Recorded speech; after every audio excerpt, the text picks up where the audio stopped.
పొగ త్రాగడం, మద్యం సేవించడం ఆరోగ్యానికి హానికరం. Smoking causes cancer. Liquor consumption is injurious to health. Subscribe చేసుకోకుండా ఇంకా ఈ వీడియో చూస్తున్నారంటే మీరు కూడా ఏదో ఒక హాని చేస్తున్నట్టే. ఫస్ట్ వెళ్ళి సబ్స్క్రైబ్ చేసుకోండి. హాయ్ హలో నమస్తే, నేను మీ అర్జున్. నేను మళ్ళీ వచ్చేసాను. మనం కొద్దిగా ఇండస్ట్రీ గురించి తెలుసుకుంటూ వెళ్తున్నాం. ఫస్ట్ ఆఫ్ ఆల్ మీరు ఇది మీ మైండ్లో నుంచి తీసేయండి. వీడేంట్రా, వీడి ఇండస్ట్రీ గురించి చెప్పడం ఏంట్రా, వీడికి ఏం తెలుసురా? అస్సలకే కాదు, నాకేం తెలియదు. 0.0001% కూడా తెలియదు. ఫస్ట్ ఆఫ్ ఆల్ ఏంటంటే మనం ఒకరికొకరు తెలుసుకుంటున్నాం అనే అనుకోండి. దీన్ని నేను ఒకటి చెప్తాను, రే నువ్వు ఇది చెప్పింది తప్పు, ఇది ఇలా చేస్తారు అని మీరు నన్ను క్వశ్చన్ చేసిన నెక్స్ట్ వీడియోలో ఓకే ఇలా చేస్తారంటే ఈ బ్రదర్ నాకు ఇలా చెప్పాడు కామెంట్ సెక్షన్లో అని నేను అనుకుంటా అని అంటాను.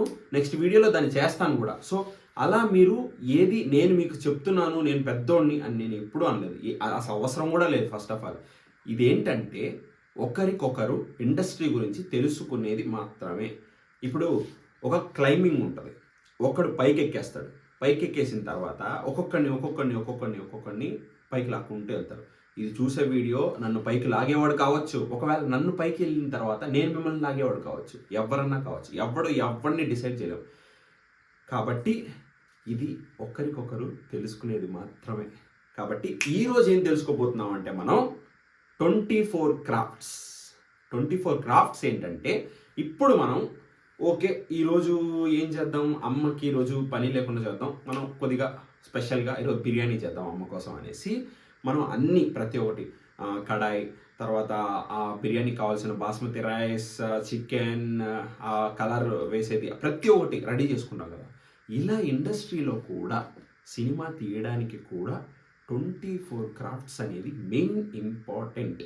సో ఇప్పుడు ప్రతి ఒక్కటి మనకు సమకూర్చుకున్న తర్వాతే ఎవరైనా సినిమా తీయడం స్టార్ట్ చేస్తారు. ఈ 24 క్రాఫ్ట్స్ లేకుండా సినిమా తీయలేరు అని చెప్పను, కానీ ప్రతి ఒక్కరు దీన్ని యూజ్ చేసుకుంటారు, యూటిలైజ్ చేసుకొని సినిమా తీస్తారు అని అనుకుంటా. కానీ ప్రతి ఒక్కటి చెప్తున్నా కదా, ఎవ్వరు ఈ వీడియో చూసేవాళ్ళు కానీ ఏంటైనా కానీ ఇండస్ట్రీకి వెళ్ళాలన్న కోరిక ఉంటుంది. వాళ్ళు డైరెక్టర్ అవ్వనివ్వండి, హీరో అవ్వనివ్వండి, ప్రొడ్యూసర్స్ అవ్వనివ్వండి, లైట్ మ్యాన్ అవ్వనివ్వండి, ఉమెన్ ప్రొడక్షన్ అవ్వనివ్వండి, హీరోయిన్ అవ్వనివ్వండి, ఎవరైనా ఏదైనా.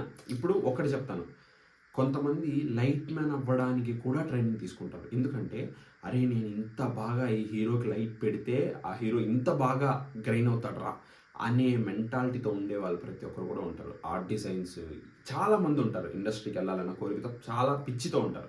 వాళ్ళు ఇదే వెళ్ళాలి అని ఎవరు ఉండరు. ఆ సినిమా తెర మీద రిలీజ్ అయిన తర్వాత స్క్రీన్ మీద నా పేరు పడితే చాలు అనుకొని బతికి కృష్ణానగర్లో ఉండే వాళ్ళని అడిగితే చెప్తారు దాని గురించి.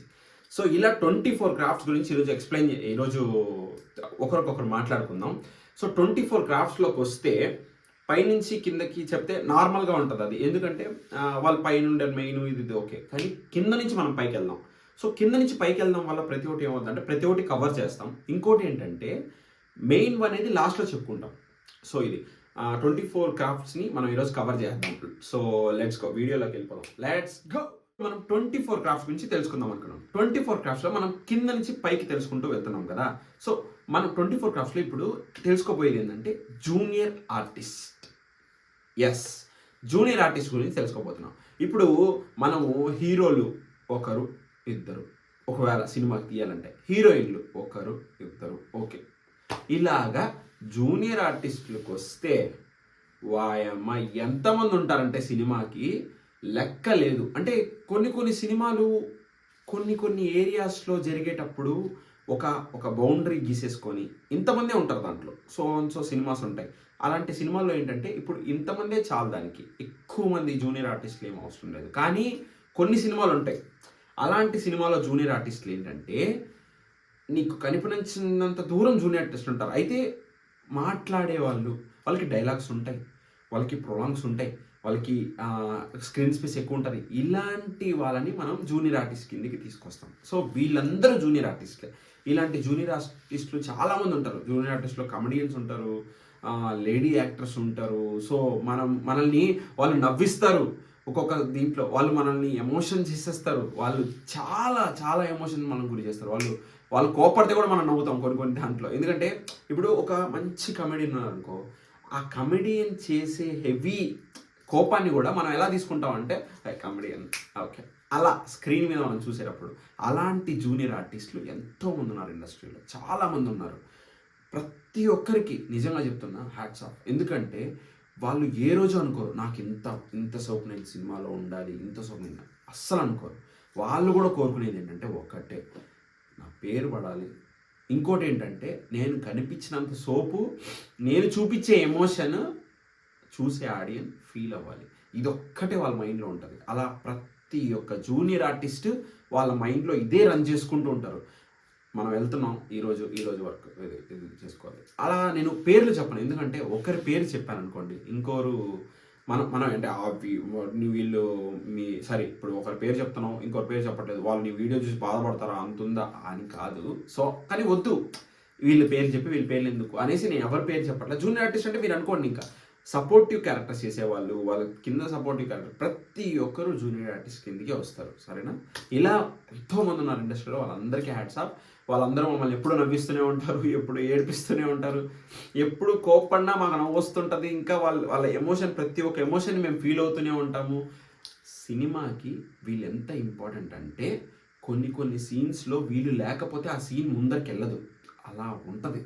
అంటే ఎంత హీరో ఎంత చేసినా కూడా, ఎంత రౌడీజం చేసినా కూడా, ఒక దెబ్బతినే ఆర్టిస్ట్ లేకపోతే ఆ హీరో అంత హైట్ చూడడు. అంటే మన మనసులో అంత హైట్ చూడాలి అంటే కనీసం ఒక్క దెబ్బ కొడితే ఆ ఆర్టిస్ట్ అనే ఆయన ఒక 10 అడుగుల వెనక్కి వెళ్తే అప్పుడు హీరో మనకి ఎలివేటర్లోనే కనపడతాడు. సో ఆర్టిస్ట్ అనేది చాలా చిన్న విషయం అయితే కాదు, చాలా పెద్ద విషయం.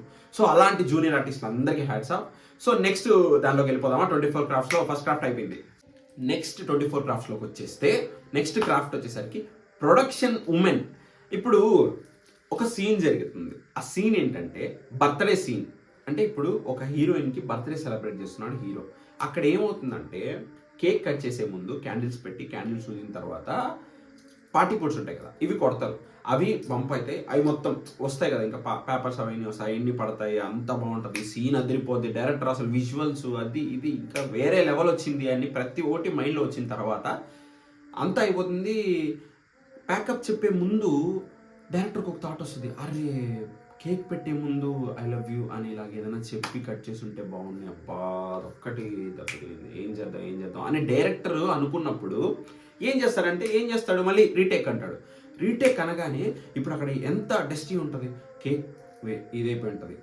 కేక్ కట్ చేసి ఉంటారు కాబట్టి కేక్ ఇది క్యాండిల్స్ మళ్ళీ సో కొత్త క్యాండిల్స్, అక్కడ ఉన్న పేపర్స్ అన్ని క్లీన్ చేయాలి. ఇలా క్లీన్ చేసే అంటే ఇప్పుడు మనం ఒక దీంట్లోకి వస్తే, అంటే ఒక ఏరియాలోకి వస్తే ఆ ఏరియాలో మనం షూట్ చేస్తున్నాము అంటే ఆ ఏరియాలో ప్రతి ఒక్కటి క్లీన్గా, ఇప్పుడు ఇంతకు ముందు ఎలా ఉందో ఆ షాట్ అక్కడ జరగలేదురా బాబు అనేటట్టు. అంటే మనం సినిమా ఫీల్డ్లోకి వెళ్ళినప్పుడు ఎలా ఉంటుందంటే, మనం సినిమా చూసేటప్పుడు అంటే ఈ సీన్ ఇప్పుడు కట్ చేసి మళ్ళీ తీసారా ఈ సీన్ అనేటట్టుగా అక్కడ క్లీన్ చేయడానికి ఒక ప్రొడక్షన్ ఉంటారు, ఉమెన్స్ ఉంటారు.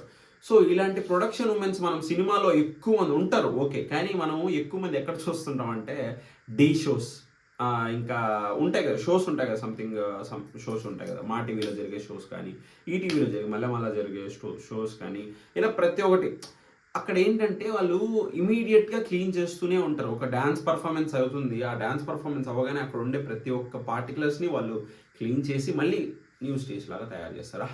మనము కొద్దిగా చూస్తుంటే ఆది గారు కానీ వీళ్ళు కానీ అప్పుడప్పుడు మాట్లాడుకుంటాడు, ప్రొడక్షన్ మంగమ్మ, ఇలాంటి ప్రతి ఒక్కరు వాళ్ళందరూ ప్రొడక్షన్ ఉమెన్ కిందకే వస్తారు, ప్రొడక్షన్ క్లీనర్ కిందకే వస్తారు. అంటే క్లీనర్ అంటే మనం వీళ్ళని ప్రొడక్షన్ ఉమెన్ అని పిలిచేదానికన్నా అమ్మ అని పిలిస్తే చాలా బాగుంటుంది. ఎందుకంటే వాళ్ళు కూడా సినిమాని ఎంత క్లీన్గా చూపిస్తారంటే, వాళ్ళు డైరెక్టర్ ఎంత క్లీన్గా చూపించినా వెనక ఉండి నడిపించే వాళ్ళు కూడా గొప్పే. కాబట్టి వీళ్ళు కూడా hats off to production women.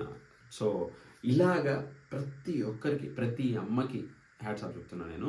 ఇది సెకండ్ క్రాఫ్ట్. థర్డ్ క్రాఫ్ట్కి వెళ్ళిపోదాం, లెట్స్ గో. నెక్స్ట్ క్రాఫ్ట్లోకి వచ్చేస్తే outdoor technicians. So outdoor technicians అంటే వీళ్ళు, ఇప్పుడు మనము సీన్స్, ఇండోర్ సీన్స్ ఉంటాయి, అవుట్డోర్ సీన్స్ ఉంటాయి, ప్రతి ఒక్కటి ఉంటుంది. ఎక్స్టీరియర్ ఉంటుంది, ఇంటీరియర్ ఉంటుంది. ఎక్స్టీరియర్కి వస్తే అంటే అవుట్డోర్కి వస్తే మనము ప్రతి ఒక్కటి ఇంపార్టెంటే, కానీ వీళ్ళు ఎవరు ఉంటారంటే అసిస్టెంట్ కెమెరామెన్స్ ఉంటారు, టెక్నీషియన్స్ అంటే నార్మల్ ఎవరన్నా ఎలక్ట్రీషియన్స్, ఇలాంటి టెక్నీషియన్స్ ప్రతి ఒక్కరు దీని కిందకి వస్తారు. అవుట్డోర్ టెక్నీషియన్స్ ప్రతి ఒక్కరు. సో అవుట్డోర్ టెక్నీషియన్స్ ఏం చేస్తారంటే, ఇప్పుడు నాకు ఇలా కావాలి, సెట్ ఇలా కావాలి అని డైరెక్టర్ అసిస్టెంట్ డైరెక్టర్ని అడుగుతాడు. అసిస్టెంట్ డైరెక్టర్ ఓకే ఇలా కావాలా, ఇలా కావాలంటే ఇది కావాలి, అది కావాలి, ఇది కావాలి.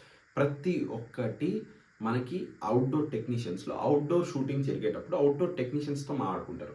సో వాళ్ళు ఏం చేస్తారంటే ప్రతి ఒక్కటి క్లీన్గా ఆలోచించి ఇలా వస్తే కొద్దిగా బడ్జెట్ తక్కువ అవుతుంది, ఇలా అయితే కొద్దిగా బడ్జెట్ ఎక్కువ అవుతుంది. సో ప్రతి ఒక్కటి అలా ఆలోచించుకొని అసిస్టెంట్ కెమెరామెన్స్ ఉంటారు. ఇప్పుడు వీళ్ళు ఏమవుతుందంటే కెమెరా పట్టుకొని వాళ్ళకే ఉంటుంది షూట్ చేయాలి మనం ఇది అని, కానీ ఏం చేస్తుంటారు కెమెరా ఒకటి చిన్న కెమెరా పెట్టుకొని అప్పుడప్పుడు ఏమన్నా అక్కడ జరిగే వీడియోస్ కానీ, అంటే ఏమన్నా హంబుల్ వీడియోస్ ఉంటాయి కదా, డైరెక్టర్ టు హీరో మాట్లాడుకునే సీన్స్ కానీ ఇలాంటివి తీస్తుంటారు. అలాంటి కెమెరా అసిస్టెంట్స్ కానీ టెక్నీషియన్స్ అంటే మనము ఎలక్ట్రీషియన్స్ ఏదైనా జంప్యార్డ్ అంటే ఇప్పుడు వెళ్తుంటుంది ఒక సీన్ వెళ్తుంటుంది, ఆ సీన్లో కరెంట్ సీన్స్ ఏమైనా ఉంటాయి, అలాంటివి ఏమన్నా చేస్తూ ఉండేవాళ్ళు అవుట్డోర్ టెక్నీషియన్స్. నాకు తెలిసింది ఇంతే, ఇప్పుడే చెప్తున్నా, నాకు తెలిసింది ఇంతే.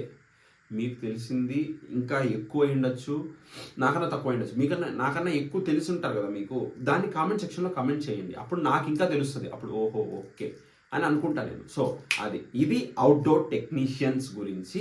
నెక్స్ట్ క్రాఫ్ట్లోకి వెళ్ళిపోదాం పదండి. నేను కోరుకునేది ఏంటంటే సబ్స్క్రైబ్ చేయండి, లైక్ కొట్టండి, షేర్ చేయండి. ఇవన్నీ ఒక వీడియోలో చూపించేయచ్చు, కానీ నేను మిమ్మల్ని కోరుకునేది ఏంటంటే కామెంట్ చేయండి. నాకు తెలియనివి ఏమన్నా, నేను తప్పుగా చెప్పినవి ఏమన్నా మీకు తెలిస్తే కామెంట్ చేయండి. So thank you so much for watching this video. ఖుదాఫిజ్.